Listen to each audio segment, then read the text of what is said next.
Assalamu ala sayyidina Muhammadin asyrafil mursalin wa ala alihi wa sahbihi ajma'in. Subhanaka la ilma lana illa ma 'allamtana innaka antal alimul hakim wa tub 'alaina innaka antat tawwabur rahim. Qala rabbi shrah li sadri wa yassir li amri wahlul 'uqdatam min lisani yafqahu qawli. Wa ta'allum wa ta'lim wa ifadatu wal istifadah wa tamassuku ala kitabillah wa sunnati rasulih wa du'a ila al-huda wa dalala ala al-khair ibtigha'a mardatihi wa qurbihi wa bi subhanahu wa ta'ala. قال المصنف رحمه الله تعالى ونفعنا به وبعلومه وعمدنا بأسرار في الدارين آمين. قال النبي صلى الله عليه وسلم أصل جميع الخطايا حب الدنيا وأصل جميع الفتن منع العشر والزكاة. أصل جميع الخطايا حب الدنيا. Asal semua kesalahan adalah cinta kepada dunia. Asal semua kesalahan adalah cinta kepada dunia. Wa aslu jami'il fitani man'ul usuri waz zakah. Dan asal semua fitnah adalah mencegah 1/10 dan mencegah zakat.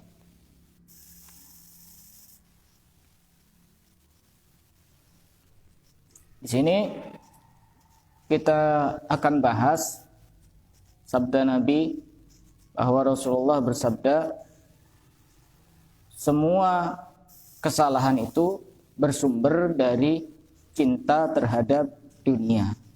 Yang dimaksud dunia itu apa? Mazadanil hajah, sesuatu yang melebihi kebutuhan, itu namanya dunia. Jadi misalnya orang cuma butuhnya 100.000, tapi dia punya lebih dari 100.000, maka itu disebut dunia. Misalnya orang hidup umurnya sekitar 60 tahun, tapi hartanya sampai seandainya digunakan hidup bisa lebih dari 100 tahun, maka itu juga dinamakan dunia. Dunia itu sesuatu yang melebihi kebutuhan. Misalnya baju melebihi kebutuhan, itu juga namanya dunia. Tapi dunia tidak selamanya bisa dikatakan tidak baik. Dunia, tapi kalau misalnya digunakan untuk hal-hal yang baik, maka dunia itu akan menjadi baik. Satu contoh misalnya, tidak punya kendaraan misalnya, sedangkan kendaraan itu sangat dibutuhkan untuk menghadiri pengajian, menghadiri taklim, menghadiri majelis maulid, majelis dzikir misalnya. Maka mencari dunia yang berbentuk kendaraan seperti itu juga tidak dilarang, karena digunakan untuk hal-hal yang baik. Asal dari semua kesalahan itu adalah cinta terhadap dunia. Kadang gara-gara urusan warisan sekeluarga jadi rebutan, jadi musuh. Saudara jadi musuh, lawan jadi musuh. Jadi teman juga kadang. Itu disebabkan karena dunia. Sudah banyak gara-gara dunia sudah tidak saling sapa. Gara-gara rebutan dunia, apapun bisa dihalalkan untuk merebutkan urusan dunia. Dunia ini memang begitu sangat menyilaukan. Dalam sebuah hadis sebagaimana dikutip di dalam kitab Ihya Ulumuddin yang dikarang oleh Al-Imam Al-Ghazali, innad dunya halal wa hisabun wa haramuha adzabun. Sesungguhnya dunia itu yang halal akan dihisab, yang haram akan diadzab. Jadi besok di akhirat itu walaupun dunia kita semuanya halal, 100% halal, itu pasti akan dihisab juga oleh Allah Subhanahu wa taala.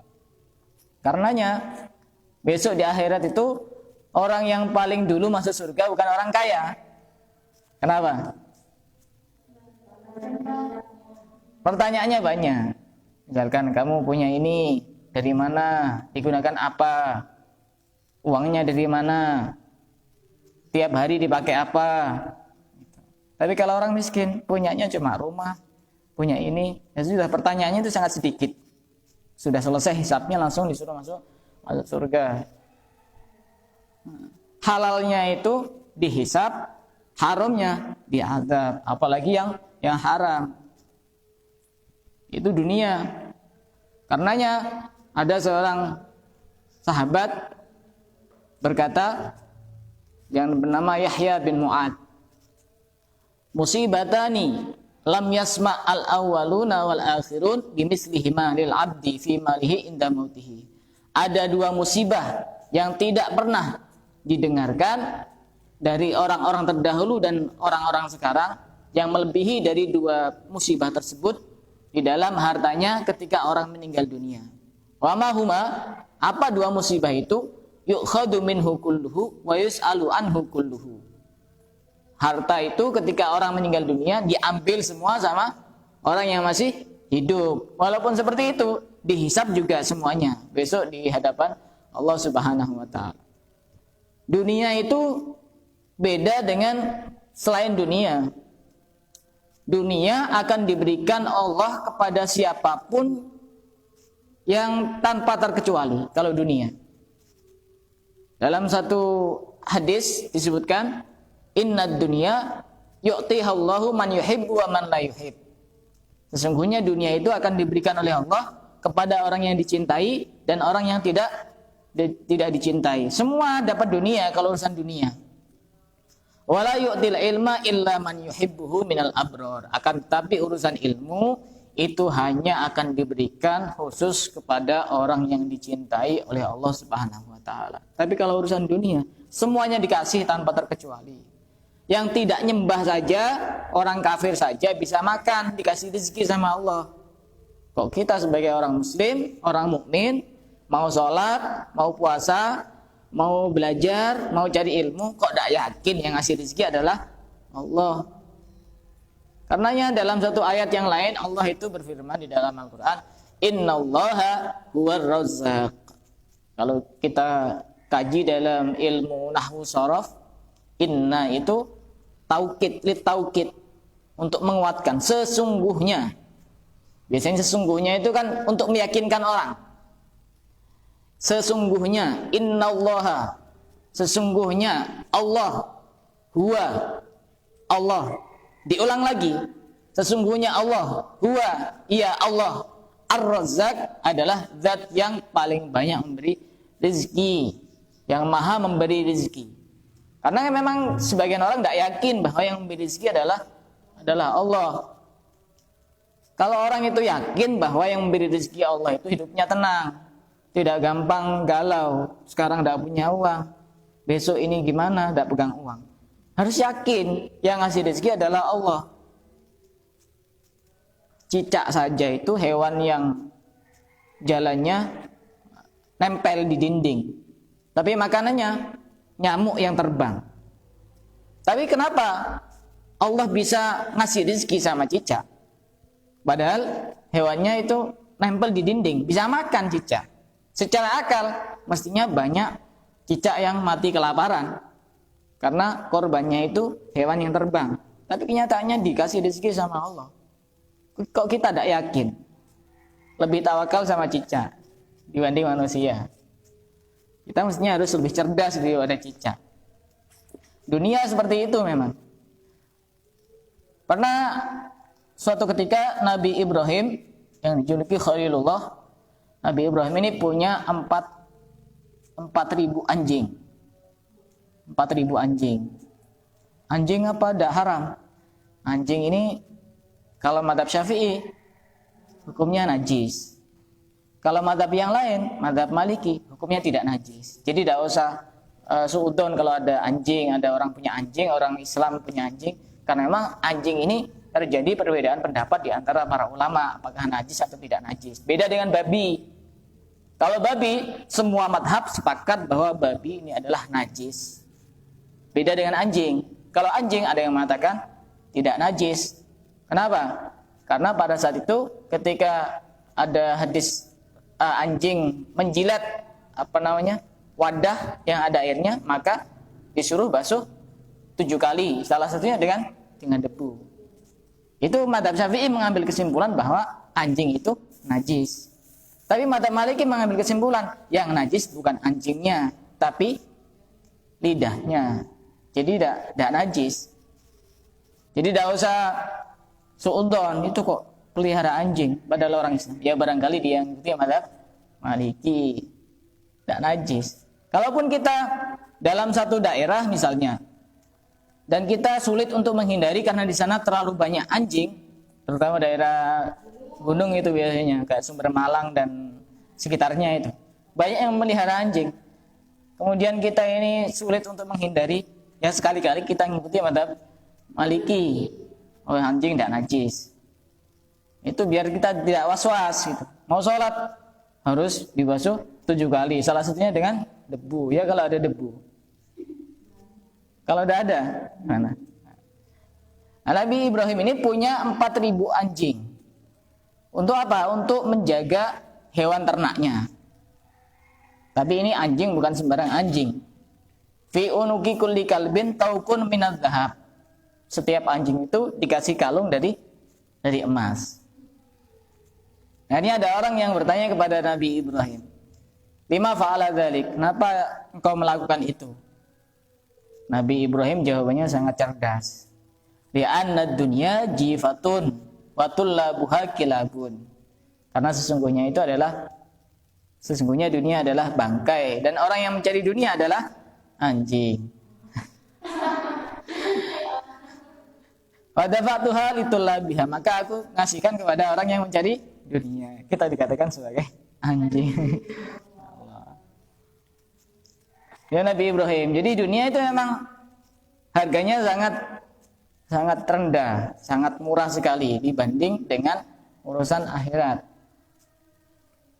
Dalam satu cerita yang lain, ada seorang raja yang membangun istana. Kemudian berkata kepada orang-orang yang membantu membangun istana itu, "Unduru in kana fi aibun fa aslihu." Lihatlah, jika memang istana ini ada aibnya, ada cacatnya, maka perbaiki. Ini raja berkata kepada orang-orang yang membantu untuk membangun istana. Kemudian ada satu orang yang berkata, "Ara fihi aibaini." Aku melihat ada 2 cacat. Ada 2 cacat. Apa itu? Wa ma huma? Apa itu 2 cacat? Jawabannya juga sangat cerdas ini, orang laki-laki. Ya mutul maliku wa yakhrabul qasru. Raja akan mati, sedangkan istana akan roboh dan rusak. Akhirnya apa? Benar kamu, shadaqta, kamu benar. Sehingga kemudian raja ini lebih mendekatkan diri kepada Allah dan istananya ditinggal semuanya oleh raja ini. Ya karena memang dunia kan mau tidak mau ya pasti akan sirna. Kalau kita pengen tahu dunia itu seperti apa, kata Al-Habib Alawi bin Syihab, beliau berkata, "Idza ba ta'rif qadrat dunya is'al anha al-muhtadhar inda qurbi wafatih."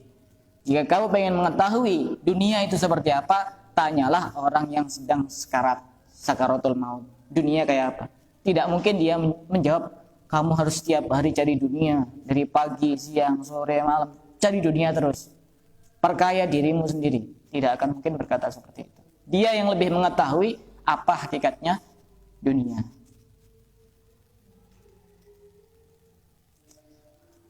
Dunia ini seperti bayang-bayang. Tahu bayang-bayang?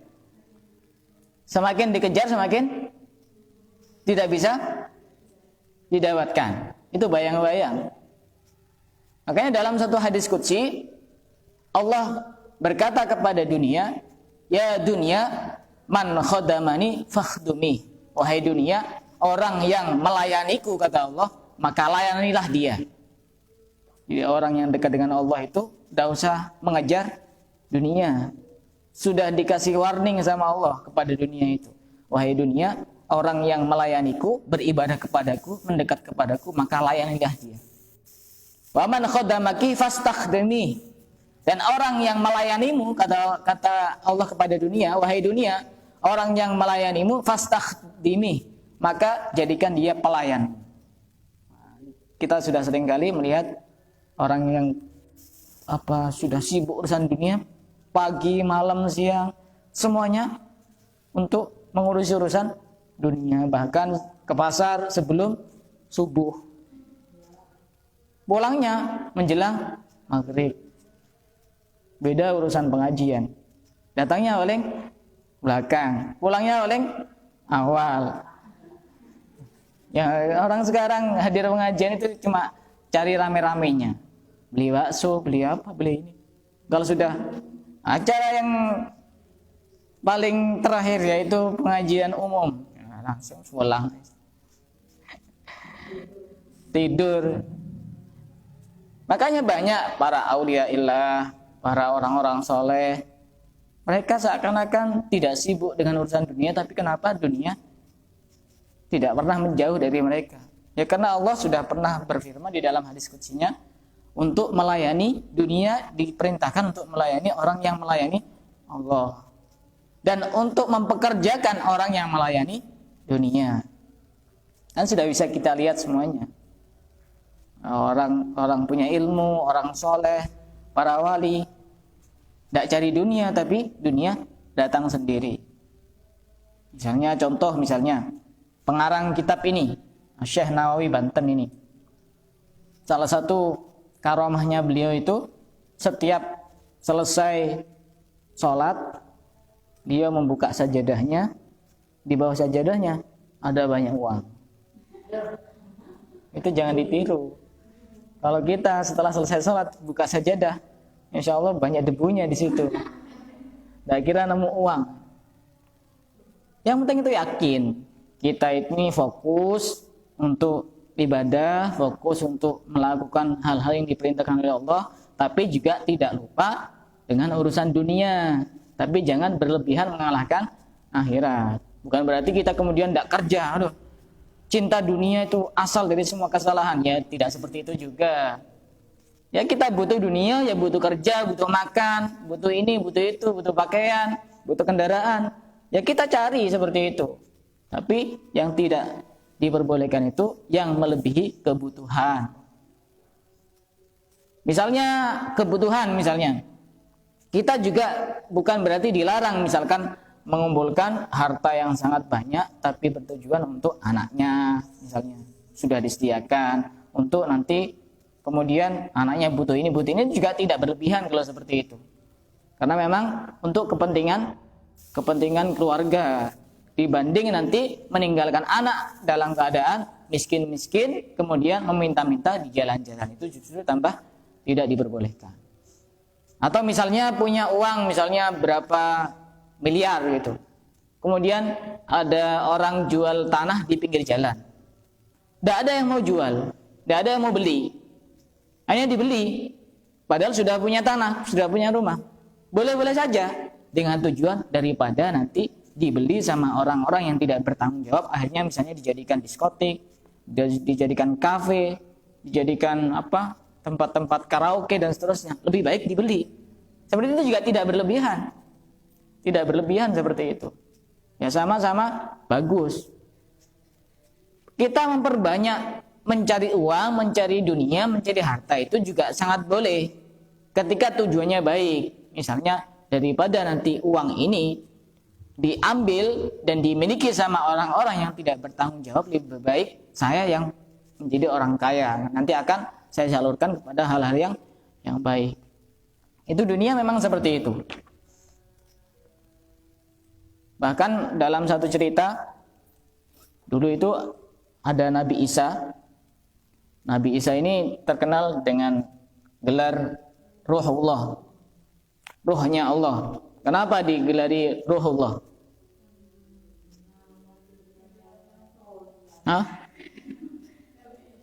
Nabi Isa terlahir tanpa punya ayah, kan ya?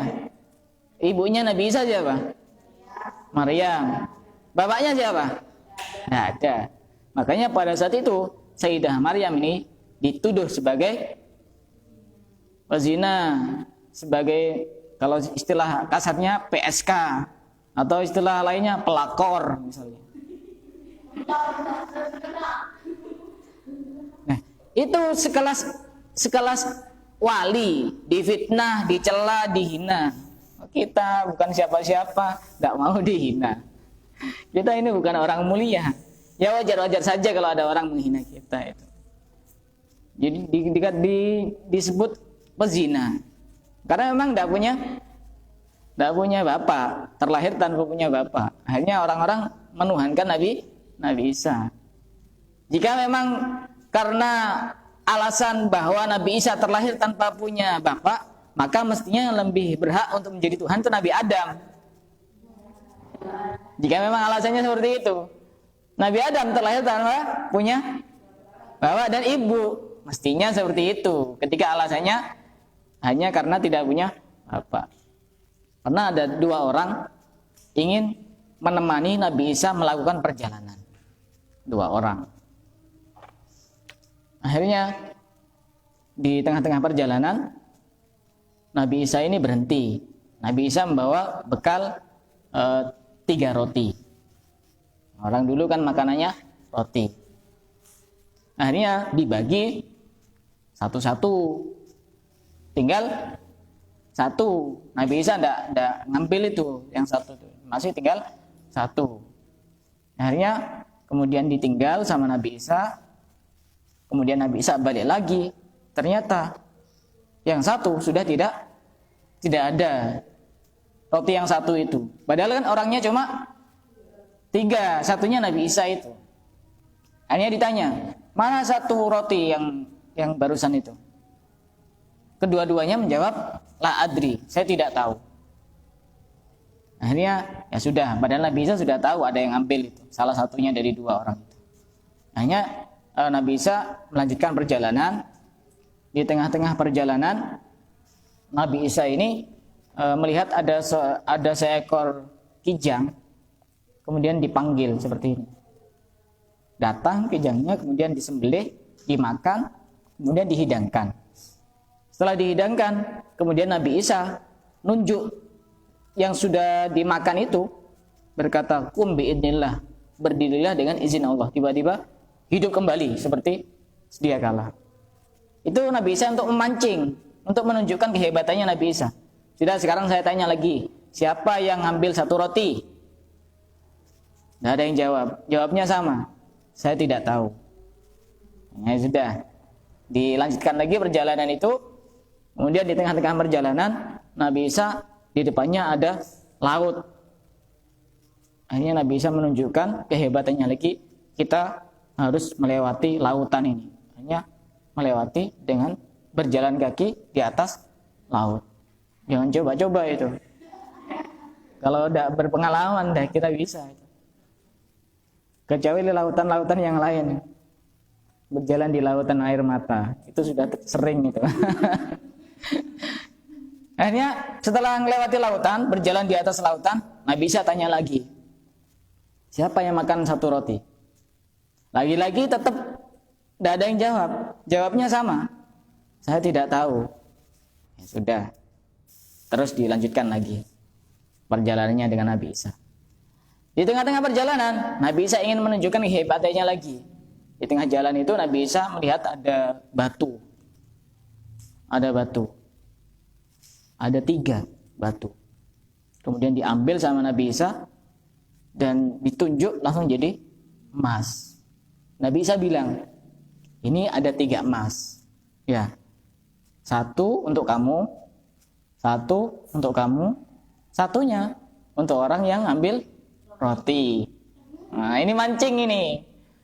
Kan ada 2 orang itu, temannya Nabi Isa itu. 1 untuk kamu, emasnya. 1-nya untuk kamu, 1-nya untuk yang ambil roti. Padahal yang ambil salah satu dari 2 itu. Akhirnya ini bermusyawarah ini. Wah, ini kalau kita tidak ngaku, nanti kita tidak dapat bagian emas ini. Bagian cuma 1-1 ini. Tapi kalau kita ngaku, ya nanti dapat tambahan emas itu. Akhirnya baru setelah itu mereka ngaku bahwa ada salah satu yang ambil. Kemudian kata Nabi Isa, ya sudah ambil. Hubungan kita sampai di sini. Nah, akhirnya Nabi Isa melanjutkan perjalanan sendiri dan 2 orang ini melanjutkan perjalanan sendiri. Setelah perjalanan, di tengah-tengah perjalanan 2 orang ini berhenti, bermusyawarah. Gimana kalau 1 ini kita bagi menjadi 2? Oh iya, ada apa? Tapi kita ini kan sudah melakukan perjalanan yang cukup jauh. Kita ini lapar. Bagaimana kalau kita cari makan dulu? Iya, kita bagi tugas. Kamu jaga emasnya, saya cari makan. Nanti saya antarkan ke sini. Nah, ini ya, karena memang pikirannya itu cinta dunia semua, satunya cinta dunia, apa yang terjadi? Jadi yang cari makan ini sudah keluar cari makan, kemudian punya niat, oh daripada nanti emasnya ini diambil sama teman saya, mending saya ambil sendiri semuanya. Nanti makanan ini akan saya beri racun, biar nanti ketika datang dan dimakan sama teman saya itu dia mati. Tapi ini yang jaga emasnya ini juga sama, karena dia punya pikiran cinta dunia, ya sama, tujuannya sama. Oh daripada nanti ini emas ini diambil sama teman saya yang lagi cari makan itu, lebih baik saya ambil sendiri. Nanti pada saat dia datang bawa makanan, mau langsung saya bunuh. Akhirnya apa? Datang itu yang bawa makanan itu, datang langsung dibunuh sama yang jaga emas itu. Karena dia lapar, akhirnya makan makanan ini, dan akhirnya kedua-duanya mati. Nabi Isa melanjutkan perjalanan dan kebetulan melewati dua orang ini. Kemudian melihat kondisi yang begitu sangat mengenaskan, akhirnya Nabi Isa berkata, ini akibat dari orang yang cinta kepada dunia. Segala apapun bisa dilakukan, bahkan Nabi pun dihianati gara-gara urusan dunia. Itu makanya kita ini ya dunia ya boleh cari dunia, tapi jangan sampai melupakan urusan akhirat. Kita juga dianjurkan untuk berdoa, Rabbana atina fid dunya hasanah wa fil akhirati hasanah wa qina adzabannar. Jadi dunia dan akhirat itu ya harus lengkap, harus sama-sama saling melengkapi. Wa aslu jami'il fitani man'ul usyur wa zakah. Dan asal dari semua fitnah itu orang yang tidak mau zakat. Orang kaya tidak mau zakat, dapat fitnah. Dan bahkan bisa dicuri hartanya, bisa dirampok, bisa dijamret, bisa dimaling. Itu karena dia tidak mau mengeluarkan zakat. Padahal zakat itu sangat ringan sekali. Misalnya zakat pertanian misalnya. Yang punya sawah misalnya. Zakat pertanian itu berapa persen? Zakat pertanian. Zakat pertanian berapa persen? Zakat pertanian itu kalau dia mengurusi sawahnya dengan air hujan, murni air hujan, maka zakatnya 10%. Jadi misalnya dia dapat 10 juta dari hasil panennya, 10 juta, 10%-nya berapa? Berapa? 1 juta, masa 100? 1 juta. Itu kan cuma sedikit itu yang dikeluarkan. Tapi kalau dia ngurusi sawahnya, airnya itu beli, atau misalkan pengairan, butuh biaya, maka zakatnya cuma 5% dari hasil panennya. Orang banyak fitnah itu ketika dia tidak mengeluarkan zakat apapun, baik itu zakat pertanian atau zakat fitrah, dijadikan bahan omongan sama orang. Zakat fitrah berapa yang harus dikeluarkan?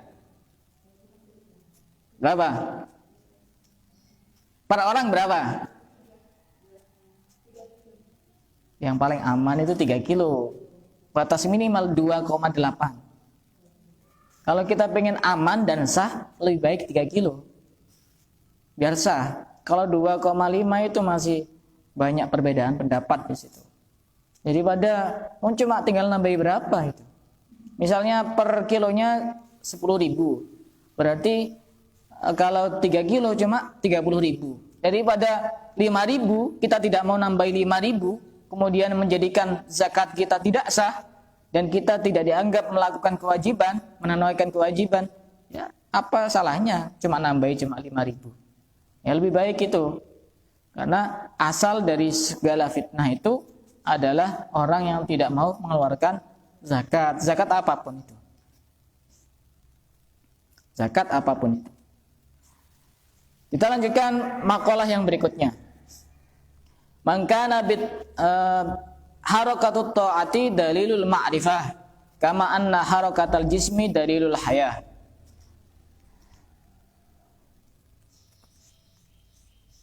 Harakatut ta'ati dalilul ma'rifah. Geraknya tubuh untuk melakukan ketaatan adalah tanda dia mengenal Allah.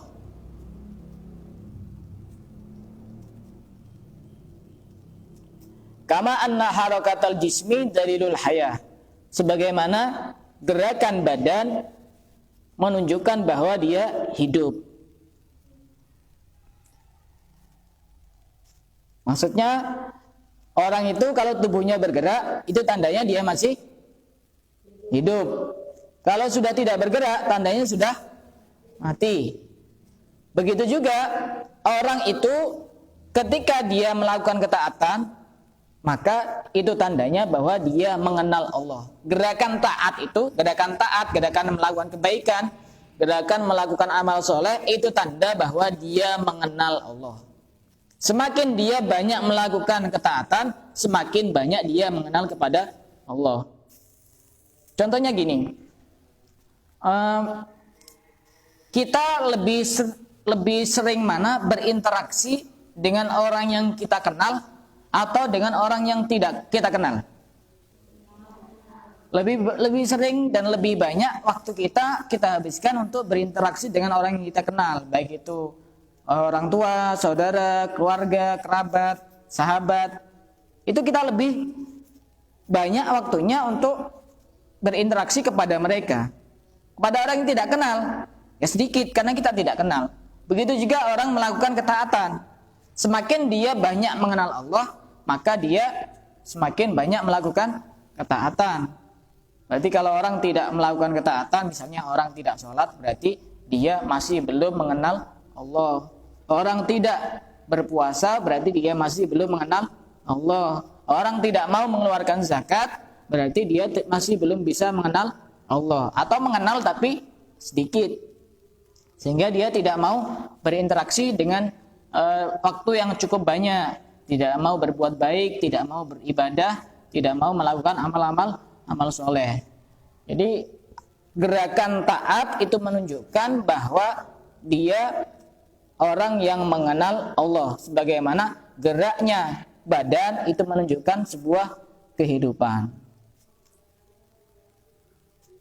Makanya orang itu kalau mati, dia tidak bisa bergerak. Hati itu juga seperti itu. Hati itu kalau mati, dia sudah tidak bisa menggerakkan orang untuk melakukan kebaikan. Bagaimana bisa hati mati? Ya, dengan dia tidak berzikir, jarang berzikir, jarang diberi nutrisi hatinya. Nutrisinya apa? Ilmu. Kemarin sudah dijelaskan bahwa selama 3 hari berturut-turut, kalau hati tidak mendapatkan makan, maka hati itu akan mati. Bayangkan itu 3 hari. Kalau 3 minggu, gimana? Kalau 3 bulan, gimana? Kalau 3 tahun, gimana? Jadi hidupnya itu serba gelap, serba susah, karena hatinya tidak bisa menunjukkan. Padahal hati itu adalah sumber kita bertanya. Kalau kita bingung terhadap apa yang akan kita lakukan, apakah ini baik atau tidak baik, tanyakan kepada hati kita sendiri. Karena hati yang baik itu pasti akan bisa menjawab segala problematika yang sedang kita hadapi. Hati. Tapi hati yang bagaimana? Hati yang masih hidup. Tapi kalau hati sudah mati, dengan tidak sering diberikan ilmu, sering digunakan untuk berprasangka buruk, sering ditanami penyakit-penyakit hati yang bisa mematikan dirinya sendiri, maka hati itu sudah tidak berfungsi lagi sebagaimana hati yang hidup. Satu riwayat disebutkan qalbul mukmin baitullah. Hati seorang mukmin itu adalah rumah Allah. Kadang kita itu bersihkan rumah, kalau mau ada tamu itu dibersihkan semuanya, disapu, dilap, dibersihkan jendela-jendela, pintu-pintu, karena ada tamu. Hati kita menjadi rumahnya Allah, kadang tidak kita bersihkan. Apa kita tidak malu? Baju saja ini, misalnya baju putih seperti ini, ketika terkena kotoran, debu, tinta, kita cepat-cepat bersihkan. Kenapa? Malu dilihat orang. Iya, malu dilihat orang. Tapi giliran hati yang kotor tidak kita bersihkan. Padahal yang dipandang oleh Allah adalah hatinya hambanya, bukan penampilan luarnya. Seandainya yang dipandang Allah itu penampilan luar, maka yang berhak untuk masuk surga yang cantik-cantik. Yang jelek-jelek itu lewat itu, pergi ke laut. Kalau seandainya yang dipandang Allah itu penampilan luar, yang berhak masuk surga yang kaya-kaya. Tapi Allah itu adil. Yang berhak masuk surga itu adalah orang yang beriman dan melakukan amal soleh. Jadi syaratnya dua, beriman dan melakukan amal soleh. Jadi kalau orang tidak beriman tapi dia baiknya Masya Allah, baik kepada orang, bahkan nyumbang ke pondok pesantren sampai 1 triliun misalnya, tidak bisa masuk surga. Karena ada video yang viral itu, tidak tahu siapa namanya itu, tidak saya sebutkan namanya.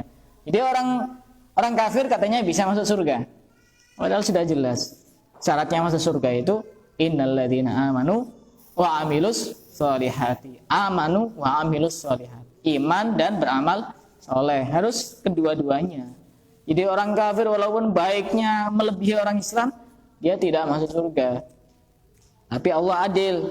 Kalau ada orang kafir berbuat baik, Allah pasti akan membalasnya, tapi tidak di akhirat, tapi di dunia. Itu kajian kita pada pagi hari ini. Saya ulang kembali, aslu jami'il khotoya hubbud dunya. Asal dari semua kesalahan adalah cinta kepada dunia. Wa aslu jami'il fitan man'ul usyur wa zakah. Dan asal dari segala fitnah adalah mencegah dari mengeluarkan zakat. Harakatut ta'ati dalilul ma'rifah. Geraknya taat adalah tanda bahwa orang itu mengenal Allah. Sebagaimana geraknya badan menunjukkan bahwa dia masih hidup. Dari sini ada yang mau ditanyakan? Kami persilakan. Silakan yang mau bertanya.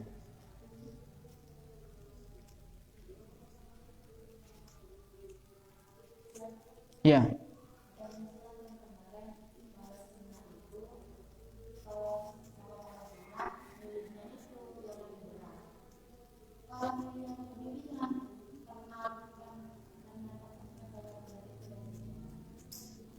Kenapa pilih yang berat? Karena memang nafsu itu pasti ngajak dan menggoda yang baik. Ya. Dan kita melanggar dan menentang hawa nafsu itu jauh lebih baik. Pokoknya yang ringan tuh biasanya ada hal-hal yang lain. Bisa jadi kita ada niat tidak baik, niat karena riya, niat karena dipuji, niat karena ingin dihargai, dihormati dan seterusnya. Jadi ketika ada dua pilihan, kita harus pilih yang lebih berat. Lebih berat bagi hawa nafsu kita sendiri. Males, kok ini kok kayaknya berat. Pilih yang berat saja. Kecuali orang yang sudah nafsunya mutmainnah. Ini pengecualian. Kan ada nafsu itu ada macam-macam. Ada nafsu lawamah, ada nafsu ammarah, ada nafsu mulhimah, ada nafsu mutmainnah, ada nafsu radiyah dan seterusnya. Ada banyak nafsu itu. Ketika nafsunya itu sudah jinak karena sering dididik oleh orangnya sendiri, maka ketika seperti itu cari yang ringan. Sedangkan kita nafsunya masih nafsu ammarah yang banyak memerintahkan kepada keburukan. Jadi yang dipilih adalah yang berat. Kalau antara wajib dan sunnah, otomatis jawabannya sudah jelas. Didahulukan yang wajib, itu sudah jelas. Kalau antara wajib dan sunnah. Wallahu a'lam bishawab. Bismillah.